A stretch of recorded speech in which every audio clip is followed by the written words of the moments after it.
Related party के साथ क्या क्या जुल्म सितम कर सकते हैं हम लोग। हम एक आसान सी मिसाल ले लेते हैं, एक होल्डिंग और एक सब्सिडरी। लेट्स सपोज एक होल्डिंग कंपनी है और सन 2024 में उनकी सेल्स है 1000 रुपए की। सेल्स कितने की हैं? कॉस्ट ऑफ सेल है 900, तो जीपी कितना होगा? 100। जीपी कितना आ गया? जीपी के बाद हम क्या निकालते हैं? Net profit. बीच में क्या माइनस करते हैं? ऑपरेटिंग एक्सपेंसेस, एडमिन के खर्चे सारे। लेट्स से वो 150 के हैं, तो सन 2024 में कंपनी ए लॉस में खड़ी हुई है। कितने लॉस में है? 50 रुपए के लॉस में खड़ी हुई है। कंपनी ए अपना लॉस नहीं दिखाना चाहती। अगर ये लॉस दिखा देगी तो इसके इंटेंडेड यूजर्स नाराज हो जाएंगे, स्टेक होल्डर्स इससे बागी हो जाएंगे। ये चाहती है कि हम प्रॉफिट दिखाएं, लॉस को ना दिखाएं।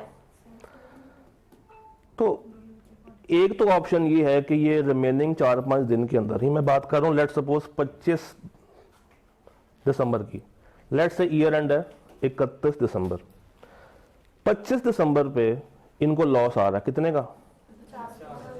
ये चाहते हैं कि ये लॉस प्रॉफिट में कन्वर्ट हो जाए। तो एक ऑप्शन तो ये है कि अगले 5 दिनों में इतना अच्छा परफॉर्म करें कि लॉस कवर हो कि ये प्रॉफिट में चले जाए। ये मुश्किल है।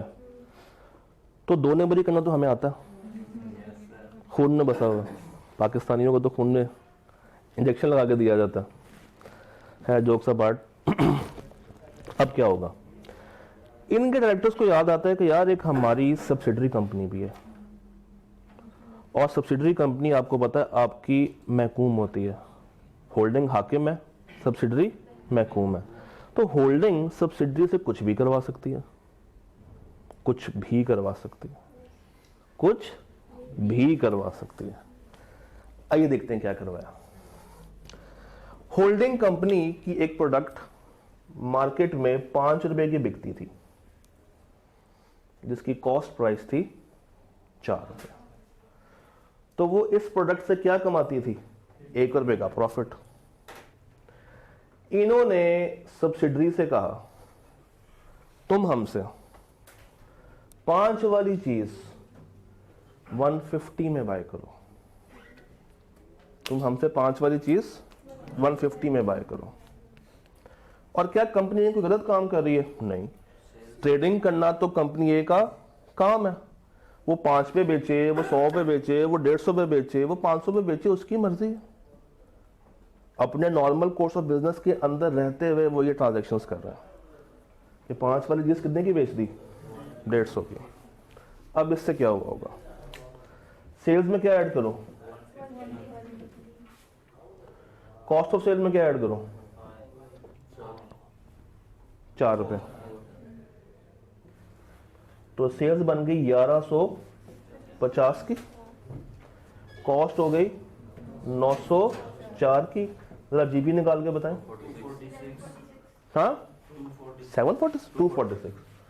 240, और ये इन्होंने कहा हम इसको नहीं छेड़ते, ऐसी नजर लग जाएगी। 46 का तो नहीं आता, 96 का प्रॉफिट, जो कि 50 का असल में क्या था? असल में ये 50 का क्या था? अब इनको प्रॉफिट कितने से आ रहा है? 96। है ना मजे की गेम? बैठे बिठाए पैसा डबल। वो क्या थी? लक्ष्मी। हाँ 21 दिन नहीं, यहां तो उन्होंने 5 दिन में कर लिया। तो मसला क्या है रिलेटेड पार्टीज के साथ? मसला ये है कि इनसे आप कुछ भी करवा सकते हैं, किसी भी लॉस को किसी भी प्रॉफिट में कन्वर्ट किया जा सकता है, किसी भी एक्सपेंस को किसी भी टाइम कम किया जा सकता है, किसी भी एसेट को किसी भी वैल्यूएशन पे रिकॉर्ड किया जा सकता है। तो इससे एक आधा स्टैंडर्ड हिट नहीं होता, मल्टीपल स्टैंडर्ड्स हिट हो रहे होते हैं। तो यहां पे टेक्निकली IFRS 15 हिट हो गया, ठीक है। अच्छा, मगर इस पे कोई एतराज नहीं कर सकता, क्योंकि इन्होंने वो काम किया जो कि इनके नॉर्मल कोर्स का पार्ट है, सेल की है, और सेल ये लोग करते हैं, मार्केट में बेचते हैं 5 रुपए की, इनको बेच दी 150 रुपए की, किसको क्या एतराज? एतराज बंदा कर नहीं सकता। इसी चीज को ओवरकम करने के लिए आइजा 550 आया, इसी चीज को चेक करने के लिए आइजा कौन सा आया? 550 आया कि ठीक है तुम सेल कर रहे हो, करते रहो, हमें तुम्हारी सेल से कोई एतराज नहीं है, प्रोवाइडेड कि तुम कंप्लायंस कर रहे हो किसकी? IAS 24 की, और क्या डाल रहे हो साथ?